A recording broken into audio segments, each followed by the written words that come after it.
here's an unfortunate red pill for the conspiracy community.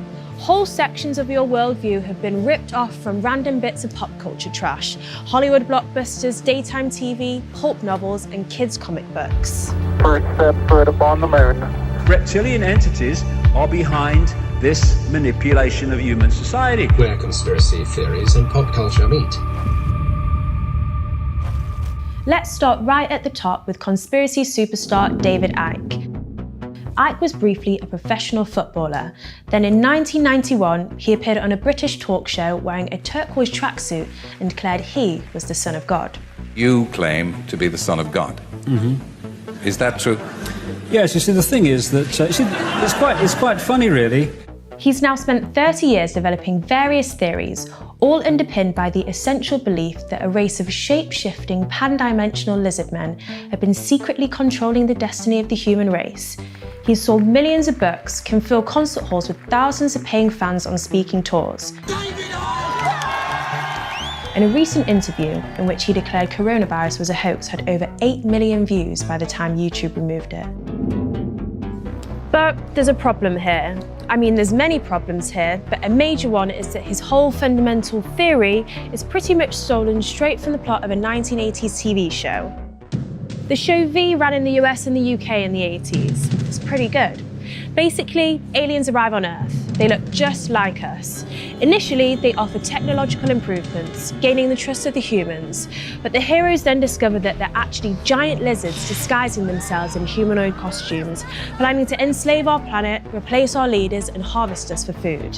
Which basically is the gist of David Icke's entire philosophy. People can deny their existence if they like. I do not give a shit. They exist. So, when Icke goes on about reptile conspiracies, is he receiving divine revelations to save the human species as he claims?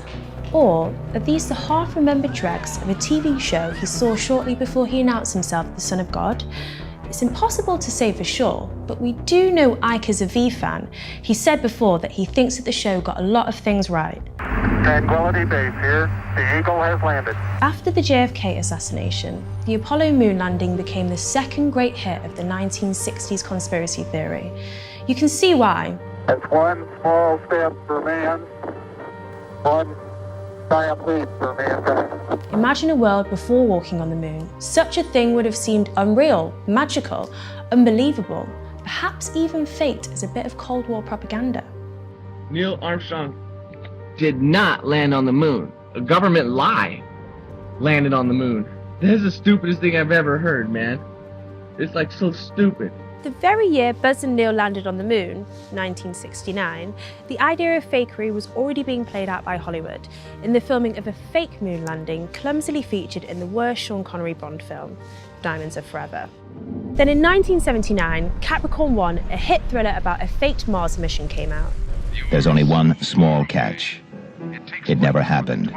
The filmmakers were then sued for plagiarism by a prominent moon landing truther named Bill Kaysing. Going to the moon was a real risky thing. And the ensuing controversy elevated all sorts of moon landing nonsense into the conspiracy theory mainstream. The footage that we have shows them faking being halfway to the moon. That proves they couldn't go halfway because they're faking being halfway. Impressively, despite a supposedly vast government cover-up, the conspiracy fantasists apparently even figured out which director had shot the fake footage. Stanley Kubrick's psychedelic epic 2001: A Space Odyssey had come out the year before the moon landing, so obviously, it must have been him. NASA hired Stanley to fake the moon landing because they couldn't do it themselves. And then they threatened to kill his fucking family, so he shut the fuck up and put out subliminal messaging in The Shining to let you all know it was him that did that shit. They were fake. We did them at Roswell. Smoke, mirrors. No, they were pretty real as far as I know. I mean, I only know Apollo 8. And what about the Illuminati? Hip-hop's favourite conspiracy theory about a new world order who secretly run the world. I'm afraid this is stolen from 20th century pop culture as well. The original Illuminati were a small group founded in Bavaria in 1776. Ironically, their mission was specifically to promote enlightenment and combat superstition.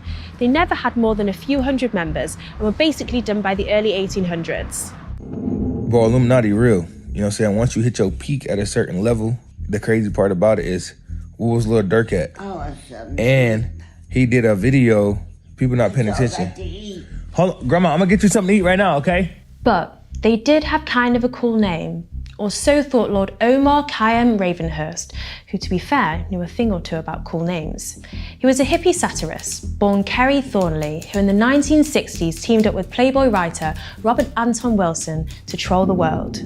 These two thought it would be a super funny prank to start writing letters to media outlets across America, blaming every problem, tragedy and failure on the secret behaviour of this shadowy group called the Illuminati. They called this Operation Mindfuck, and the inside joke became pretty influential, spinning into a series of novels called Illuminatus Trilogy, inspiring satires from Umberto Eco and Alan Moore, and some music by the KLF. Unfortunately, Operation Mindfuck's prank also inspired a generation of very online people to believe that the Illuminati actually run the world. Now, every time you see a YouTube comment claiming Katy Perry is part of the Illuminati, this is basically where it comes from. Let's get back to Stanley Kubrick. When he died while finishing the edit for his scary sex movie, Eyes Wide Shut, the conspiracy world lost its collective mind. By 1999, when Eyes Wide Shut came out, the idea of the Illuminati, created by satirists and taken seriously by Da Vinci Code fans, had taken hold. But it had now become mixed online with anti-Semitic tropes of the protocols of the Elders of Zion to create a new mixture of old hatreds and lies. In this world, the Illuminati were the Jews, and specifically the squillionaire Rothschild family. The new conspiracy ran that Eyes Wide Shut was Kubrick revealing the secret sex and murder games of the New World Order elite led by the Rothschilds. And obviously, since Kubrick died shortly before the film actually came out, he must have been whacked by the perverted Illuminati bastards he was trying to expose through the medium of a Tom Cruise movie. He filmed a ritual with Tom Cruise in it, in which I only know more recently was a Rothschild mansion. Part of the reason for this impressive leap is that the film features a masked ball. People connected this to a party held in 1972, Guy de Rothschild called the Surrealist Ball. Salvador Dali designed special masks worn by A-lister guests who were served food on fur plates by butlers dressed as cats. Basically, it was the most amazing session history, and I would have loved to be there. To really understand the model which modern conspiracy theories largely follow, we actually have to look at another bit of 90s pop culture. In The X-Files, Fox Mulder and Dana Scully are two FBI agents assigned to investigate unsolved cases involving paranormal activity.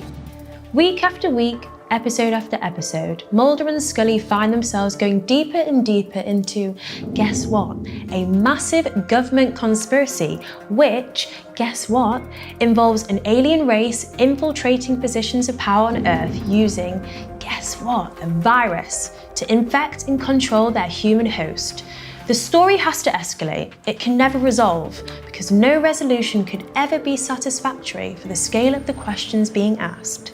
The X-Files became the third longest running sci-fi show in American TV history. Its slogans, "The truth is out there," and "Trust no one," coming to define the paranoid fantasist style of the online conspiracy hunter. The truth is out there. It probably just doesn't involve anti-Semitic space lizard fantasies, fake moon landings, or billionaire sex cults. It's likely based on something a lot more boring, like interest rates or filibusters or something.